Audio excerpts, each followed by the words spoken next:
Hey everyone, I am Kalpesh Shinde and today I am going to talk about data handling requirements, compliance with transparency in cloud environment. Nowadays, storing data on cloud environment is preferred by users. The number of service providers are enlisting the number of features for promotion. Users select the cloud service provider as per their need of feature.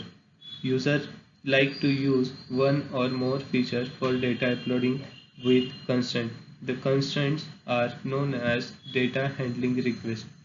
This system is proposed for compliance of DHR and provides transparency to the user about the compliance of request.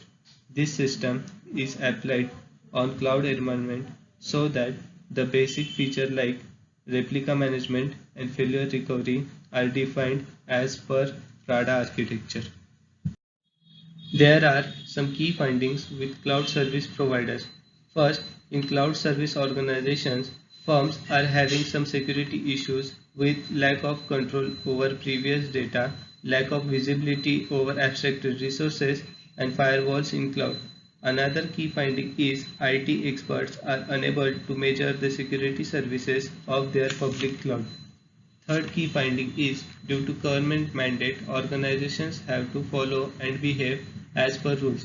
This causes limitation over data flow and due to which the 43% of the European organizations are moving and hosting their regulated data to the cloud with no regulatory tracking facility, and this data comes from health, ministry and defense, which tends to risk. The fourth key finding is the hypervisor vulnerability, which increases the risk of hackers threatens the organizations. The proposed system is consists of location-specific service. In location-specific service, user wants to host the data on restricted location. This constraint may be imposed because of instant availability of data or laws and regulations imposed by organizations or individual users. Second, the encryption of data. For data confidentiality, the data need to be saved in encrypted form at the cloud end. User or enterprise data generally refer for encrypted data storage to protect the data from theft or seizure.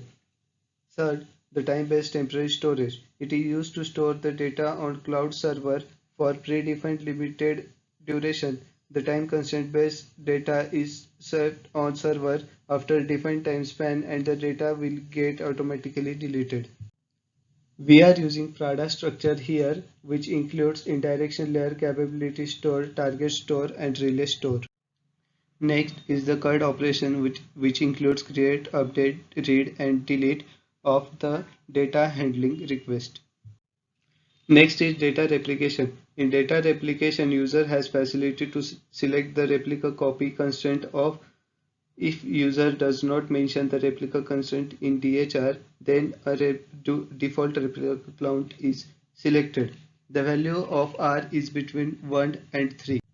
Next is failure recovery. It can happen at the time of CURD operation. While create, responsible node get an information by noticing delay of response and selects the target node for storage.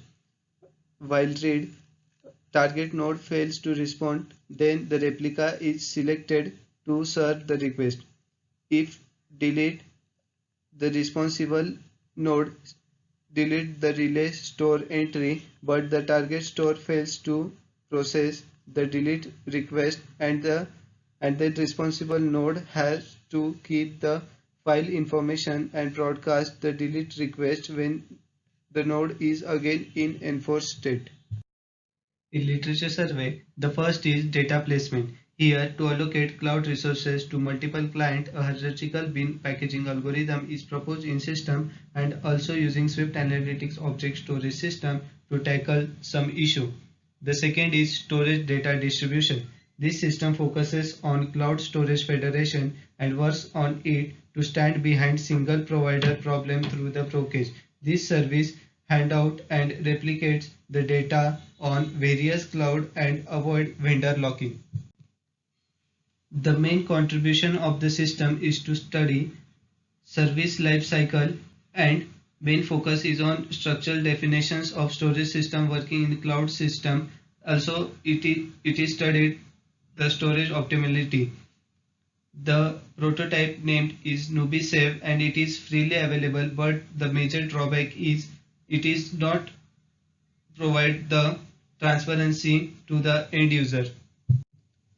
The third is policy enforcement. As privacy is considered as a myth in cloud technology, as far as data privacy is concerned, hence data handling should be done by preserving privacy. It is of prime focus and end users are hesitant to preserve their sensitive data on cloud storage, which includes the steps of file wrapper, PDA manager, policy checking module, user context manager, and trace manager. Fourth is location based storage. While storing the data on cloud, location is very important. In hybrid infrastructure, database replication are needed as a part of contribution. Geographical constraint management is done before any replication at the edge node. The system adopts MongoDB and data model, and system is tested on AWS data centers as these are geographically distributed. Fifth is data assurance. In cloud architecture, multiple software models are working together to complete the task. It is very difficult to handle such application-specific scattered logs to get the information about the data flow. There are four criteria to get the information from data flow. The first is system runtime environment, that is, it checks the system is standalone, which is single application run or hybrid. Second is the data isolation strategy of each application. Third is the main tracking of isolated data from hybrid application. And the fourth is the combined output generation based on application specific constraints. This is the result analysis in which dataset and performance measures are specified. The conclusion is the Prada architecture takes the responsibility of handling DHR using its fourth layer. For data storage, Prada uses cache central database to notify the end user about the compliance of end user request. DTM tool preserve the logs of data possession and processing. Replica management and failure recovery are also defined as per Prada architecture.